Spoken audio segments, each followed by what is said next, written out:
পকেটে কি পরিমাণ টাকা থাকলে বা ব্যাংকে কত টাকা থাকলে বা কত টাকার মালিক হলে কোরবানি আবশ্যক। 2 নম্বর লিখেছেন যে কোরবানি একাকী দেওয়া উত্তম নাকি সবাই মিলে একসাথে শরিকানায় কোরবানি দেওয়া উত্তম। 2টি প্রশ্নের উত্তর আমরা এখন জানবো ইনশাআল্লাহ। 1 নম্বর, আল্লাহ রসুল সাল্লাল্লাহু আলাইহি ওয়াসাল্লাম বলছেন, মান দহা সাআতান ওয়ালাম ইউদহি ফালা ইয়াকরাবান্না মুসাল্লানা।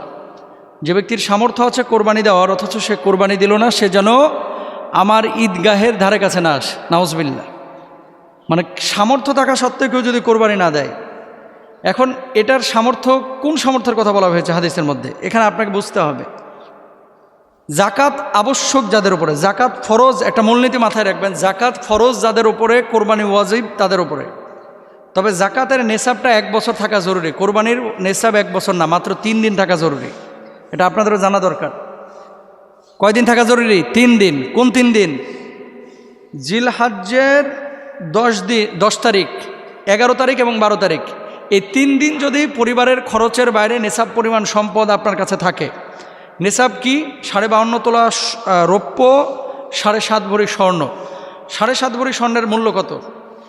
7.5 ভরি স্বর্ণের মূল্য এখন প্রায় 7 লক্ষ টাকার মতো। আর রৌপ্যের মূল্য কত? রৌপ্যের মূল্য 52.5 তোলা রৌপ্যের মূল্য 60 থেকে 80 হাজার টাকা। তো ইসলামিক স্কলাররা রৌপ্যের মূল্যটাকে স্ট্যান্ডার্ড ধরতে বলেন। কেন? তাহলে আমলটা সমৃদ্ধ হবে। জাকাতের ক্ষেত্রে রৌপ্যের মূল্যটাকে গ্রহণ করতে বলেন। কেন? যাতে করে গরিব লাভবান হয়। তাহলে আপনার কাছে যদি 60,000 টাকা সমপরিমাণ অতিরিক্ত টাকা থাকে এই 3 দিন, 10, 11, 12, এই 3 দিন যদি এই পরিমাণ টাকা থাকে, তাহলে আপনি কোরবানি দিবেন। আপনি বলবেন যে হুজুর 60,000 টাকা আমি কি কোরবানি দেব? 60,000 টাকা আপনি তো একটা ছাগল কোরবানি দিতে পারেন। 20,000 টাকায় ছাগল পাওয়া যায়, 22,000 টাকায় ছাগল পাওয়া যায়, 15,000 টাকায় ছাগল পাওয়া যায়। আর আপনি যদি বলেন যে না আমি দিব না, তাহলে বোঝাপড়া আল্লাহর সাথে হবে আপনার। এখানে তার হুজুর জোর করে আপনাকে বলতেছে না যে জবাই করেন। আর যদি আপনি 7 লক্ষ টাকার হিসাব করেন স্বর্ণের মান হিসাবে, তাহলে কিন্তু অধিকাংশ মানুষের উপরে কোরবানি আবশ্যক না। 7 লক্ষ টাকা কয়টা মানুষের আছে? অধিকাংশ মানুষের উপরে কোরবানি আবশ্যক না। কিন্তু রাসূল সাল্লাল্লাহু আলাইহি ওয়াসাল্লামের হাদিস, যে সামর্থ্য নেই তারপরেও যদি কেউ ম্যানেজ করে কোরবানিটা দেয়, আল্লাহ সুবহানাহু ওয়া তাআলা ওই কোরবানির সওয়াবও দেন। সুবহানাল্লাহ। এখানে আরেকটা বিষয় আছে, কোরবানির সওয়াবটা কি? যেই পশু আপনি জবাই করতেছেন, এই পশুর রক্ত গড়ে মাটি স্পর্শ করার পূর্বে আল্লাহ রাব্বুল আলামিন আপনার জীবনের গুনাহ খাতা মাফ করে দেবে। সুবহানাল্লাহ বলেন। এবং প্রত্যেকটা পশমের বদৌলতে আল্লাহ সুবহানাহু ওয়া তাআলা একটা করে সওয়াব দেবেন। এক্ষেত্রে কিন্তু মানুষ উদাসীন, বুঝছেন?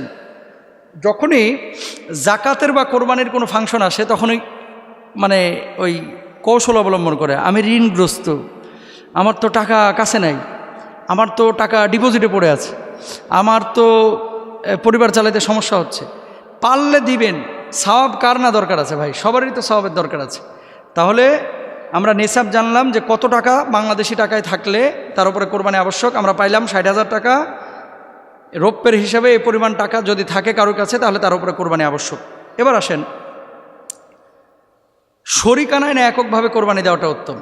দ্বিতীয় প্রশ্নের উত্তর, শরিকানা কেউ আছে হুজুর, শরিকানায় কেউ আছে সুদখোর, শরিকানায় কেউ আছে হারামখোর, শরিকানায় কেউ আছে ঘুষখোর, শরিকানায় কেউ আছে হালাল হারাম মিশ্রিত অর্থের মালিক। এখন যে মানুষটাকে আপনি শরিক নিচ্ছেন, সে মানুষটার পূর্ণাঙ্গ ইনকামের ধারাটা, এটা কিন্তু আপনিও জানেন না, আমিও জানি না। এটা সম্ভব না জানা। কিভাবে সম্ভব বলেন? এটা কিন্তু সম্ভব না। কেন সম্ভব না? কারণ হচ্ছে ও কোন জায়গায় হারাম নিয়েছে, কোন জায়গায় হালাল নিয়েছে, এটা তো আমি দেখে আসছি না। আপনি ধরেন হালাল টাকায় পশু কোরবানি দিচ্ছেন, একটা গরুতে 1 ভাগ নিয়েছেন, আরেকজন সুদখোর 1 ভাগ নিয়েছে।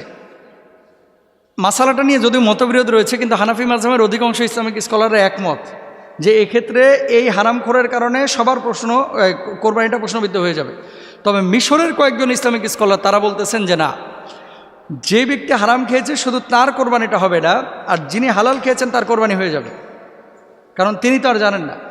তাহলে সেক্ষেত্রে আপনাদের কাছে আমাদের রিকোয়েস্ট বা পরামর্শ, সেটি হলো, দেখেন গরুই কেন আপনাকে কোরবানি দিতে হবে? গরুই কেন আপনাকে কোরবানি দিতে হবে? গরুর ভাগ এখন মিনিমাম 15,000 টাকার নিচে সাধারণত কোনো গরুর ভাগ নাই, ছোট গরু হলো। আর ম্যাক্সিমামই 25,000, 22,000, 23,000 এরকম। তো আপনি 25,000, 22,000 টাকা দিয়ে এক ভাগের টাকা দিয়ে কিন্তু একটা ছাগল পান। আল্লাহ রাসূল সাল্লাল্লাহু আলাইহি ওয়াসাল্লাম অধিকাংশ সময় তিনি কিন্তু দুম্বা কোরবানি করেছেন, মানে এই যে ছাগল জাতীয় পশু কোরবানি করেছেন। একটা নিজের পক্ষ থেকে, নিজের জন্য, আর আরেকটা হচ্ছে উম্মতের পক্ষ থেকে সওয়াবের জন্য আর কি করেছেন। তো রাসূল যদি ছাগল টাইপের পশু কোরবানি করতে পারে, তা আপনি আমি কেন খালি গরুর দিকে ঝুঁকতেছি? হুজুর গরুর গোশতের স্বাদ বেশি, এই জন্য খালি গরুর দিকে আমরা ঝুঁকি। হুজুর গরুর গোশতটা একটু খাইতে ভালো না, জিব্বার স্বাদের লাগে যদি সুদখোরের সাথে ঢুকেন, ও তো আপনার কোরবানিটা বরবাদ করে ফেলবে। এই জন্য আমরা খেয়াল করব, কোনো সুদখোর ঘুষখোরের সাথে আমি কোরবানি দিব না। দরকার হয় ওই মাদি ছাগল দিয়েও কোরবানি দেওয়া যায়, কিন্তু মাদি ছাগল পেটে বাচ্চা না থাকলে, এগুলো তো 12-13 হাজার টাকা তো পাওয়া যায়। আপনি একটা ছোট্ট মাদি ছাগল নিয়ে এসে কোরবানি দেন, তারপরও কোনো ঘুষখোরের সাথে কোনো মোটা তাজা গরুতে অংশ নেবেন না। আল্লাহ তাআলা আমাদের বোঝার তৌফিক দান করুন।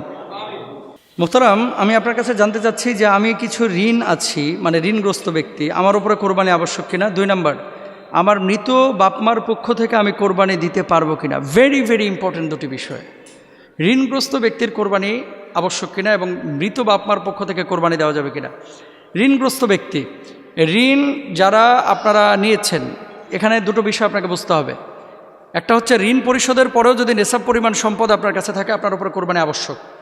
এখন বলবেন যে কোরবানি আগে জরুরি নাকি ঋণ পরিশোধ করা আগে জরুরি? আগে ঋণ পরিশোধ করা আপনার উপরে জরুরি। 2 নাম্বার ঋণ আছে যেগুলো আপনি কিস্তিতে শোধ করেন, 2 বছর 3 বছরের জন্য আপনি ঋণ নিয়ে রেখেছেন, তাহলে যে পরিমাণ কিস্তি এ মাসে দিচ্ছেন, এই কিস্তির বাইরে যদি নেশাব পরিমাণ সম্পদ আপনার কাছে থাকে, আপনার উপরে কোরবানি আবশ্যক। কিন্তু আমাদের বাংলাদেশের মানুষ বড় সুযোগ সন্ধানী, কিস্তি নিচে 5,000 টাকা, ব্যাংকে পড়ে আছে 2 লাখ। হুজুর আমি তো ঋণগ্রস্ত। বদমাইশ অনেকে এই বদমাইশি করে, কীরকম জানেন? আমাদের কাছে তো মাসালা আসে, ওই জাকাতের টাকা আদায় করবে না, জাকাত দিবে না এবং কোরবানি দিবে না, এই জন্য কী করে, এই টাকাগুলো কিছু ঋণ টিন নিয়ে রাখে, আল্লাহরে বুঝ দেয়। আল্লাহ আপনার চাইতে অনেক বেশি বুঝে ভাই। কারে ফাঁকিবাজি করতেছেন? আল্লাহর সাথে ফাঁকিবাজি চলে না। আল্লাহ আপনার অন্তরের খবর জানেন, আল্লাহ আপনার মানসিক অবস্থা জানেন। আল্লাহ সুবহানাহু ওয়া তাআলা আপনার দিনের এবং রাতের সব বিষয় আল্লাহ সুবহানাহু ওয়া তাআলা জ্ঞাত। ইন্নাল্লাহা আলিমুম বিযাতিস সুদূর। সুতরাং ঋণগ্রস্ত থাকলেই কোরবানি হবে না। এই বাংলাদেশের শিল্পপতি যারা 1000 কোটি টাকার মালিক, কোন শিল্পপতি আছে যে ঋণগ্রস্ত না? আপনি বলেন আমারে।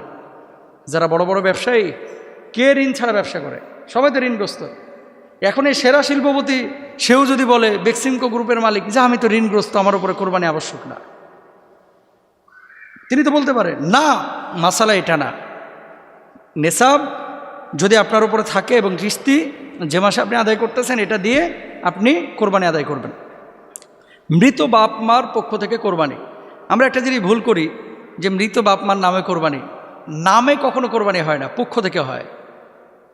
যদি বলে যে অমুকের নামে কোরবানি, কোরবানি অশুদ্ধ হয়ে যাওয়ার সম্ভাবনা আছে। নাম হবে কার? একমাত্র আল্লাহর। আল্লাহ কোরআনে কি বলতেছে? ওয়ালা তাকুলু মিম্মা লাম ইউজকার ইসমুল্লাহ। আল্লাহর নাম ছাড়া কোনো পশু যদি কেউ জবাই করে, এটা খাওয়া যাবে না কিন্তু, এবং ওই পশুটা মুসলমানের জন্য খাওয়া হারাম। এবার আসেন আরেকটা দলিল নেন। আল্লাহ তাআলা কি বলছেন? ইন্না সলাতি ও নুসুকি ও মাহিয়া ও মামাতি লিল্লাহি রাব্বিল আলামিন। আমার নামাজ, আমার কোরবানি, আমার জীবন, আমার মরণ একমাত্র কার জন্য? আল্লাহর জন্য। এখন আল্লাহর জন্য আপনি কোরবানি দিচ্ছেন। আমরা একটা স্পেলিং ভুল করে থাকি যে আমার নামে কোরবানি, দাদির নামে কোরবানি, বাপের নামে কোরবানি। না, কারো নামে কোরবানি হবে না, তার পক্ষ থেকে হবে। মিন্নি, মিনহুম, মিনহা, মিনহু, কথা বুঝতে পেরেছেন? মানে আমার পক্ষ থেকে, তার পক্ষ থেকে, তাদের পক্ষ থেকে, তাহার পক্ষ থেকে, এটা হতে পারে। কিন্তু তাহার নামে, তার নামে, তাদের নামে, আমার নামে, স্ত্রীর নামে, বউয়ের নামে, বাচ্চার নামে না। নাম হবে একমাত্র আল্লাহ সুবহানাহু ওয়া তাআলা। মৃত বাপ মা, আল্লাহ রাসূল সাল্লাল্লাহু আলাইহি ওয়াসাল্লাম 2টি কোরবানি দিতেন। কখন আম্মাজান খাদিজাতুল কুবরা রাদিয়াল্লাহু তাআলা আনহার পক্ষ থেকেও দিয়েছেন, সমস্ত উম্মতের পক্ষ থেকে আল্লাহ রাসূল দিয়েছেন। তো সমস্ত উম্মত তো, নবীজির অনেক উম্মত তো মারা গিয়েছে সেই সময়, এখনও তো লাখ লাখ কোটি কোটির উম্মত মারা গিয়েছে। তার মানে সমস্ত জীবিত এবং মৃত উম্মতের পক্ষ থেকে আল্লাহ রাসূল দিয়েছেন সওয়াবের জন্য। তো আমাদের মৃত বাপ মা যাদের কবরে চলে গেছে, আপনার যদি আর্থিক সঙ্গতি থাকে, ধরেন 2টো গরু কিনলেন, অথবা গরুর 2টা ভাগ নিয়েছেন, একটা নিজের জন্য আর একটা আমার মৃত বাপ মার জন্য। নিয়তটা কি? যে আল্লাহ এখান থেকে যে সওয়াবটা দিবেন, আমার মৃত বাপ মার কবরেও এই সওয়াবের একটা অংশ পৌঁছায় দেন। এই নিয়তে যদি আপনি করে থাকেন, তাহলে আপনি কোরবানি করতে পারেন, জায়েজ আছে আপনার জন্য। তবে মরা মানুষের জন্য কোরবানি না, কিন্তু মরা মানুষের সওয়াবের জন্য কোরবানি আপনি দিতে পারেন। কোরবানি হচ্ছে জীবিত মানুষের জন্য। সেকেন্ড আরেকটি বিষয় আপনাকে বলি, আপনার বাপ মারা যাচ্ছিল, ঠিক ওই মুহূর্তে বলেছে, বাজান আমার জন্য একটা কোরবানি দিস, ওসিয়ত করে গিয়েছে। আপনার মা ওসিয়ত করে গেছে। ভেরি ভেরি ইম্পর্টেন্ট একটা বিষয়, এটা আমরা অনেকেই জানি না। বাপ অথবা মা ওসিয়ত করে গেছে যে আমার ছেলে তো অঢেল টাকা আমি রেখে গেলাম ছেলের জন্য, প্রতি বছর আমাদের পক্ষ থেকে অবশ্যই একটা কোরবানি দিবে আমাদের ইন্তেকালের পরে। এটা আপনার জন্য ওয়াজিব, আবশ্যক। যদি বাপের ওইরকম সামর্থ্যবান আপনি হন এবং বাপের ওইরকম সম্পদ থাকে। এবং ওসিয়ত করা যে পশুটা আপনি জবাই করবেন এই গোশত কিন্তু আপনি খাইতে পারবেন না। মৃত বাপমার পক্ষ থেকে যে কোরবানিটা আপনি করবেন এই গোশতটা পুরোটাই সাদাকা করে দেওয়াটা উচিত, উত্তম। আর ওসিয়তের যে গোশতটা এই গোশতটা কিন্তু আপনি ধরতেও পারবেন না, ছুঁইতেও পারবেন না। গোশত বানায়া এই পুরো গোশত আপনার দান করতে হবে। এটা কিন্তু অনেকে জানে না। বাপমা ওসিয়ত করে গিয়েছে এটা জবাই করে ওই কোরবানির গোশতের মতো 3 ভাগে ভাগ করে না ভাই, ভুল। সঠিক হচ্ছে ওসিয়ত যদি করে থাকে তাহলে পুরো গোশতটা আপনি দান করে দেবেন। আর বাপমার পক্ষ থেকে যদি কোরবানি করেন তাহলে গোশতটা ভাগ করতে পারেন, জায়েজ আছে, তবে উত্তম হচ্ছে পুরো গোশত দিয়ে দেওয়া গরিব মিসকিনকে, কারণ বাপমা সবের জন্য আপনি দিচ্ছেন। তাহলে মৃত ব্যক্তির নামে না, মৃত ব্যক্তির পক্ষ থেকে আমরা কোরবানি দেবো। আল্লাহ তাআলা আমাদের তৌফিক দান করুন।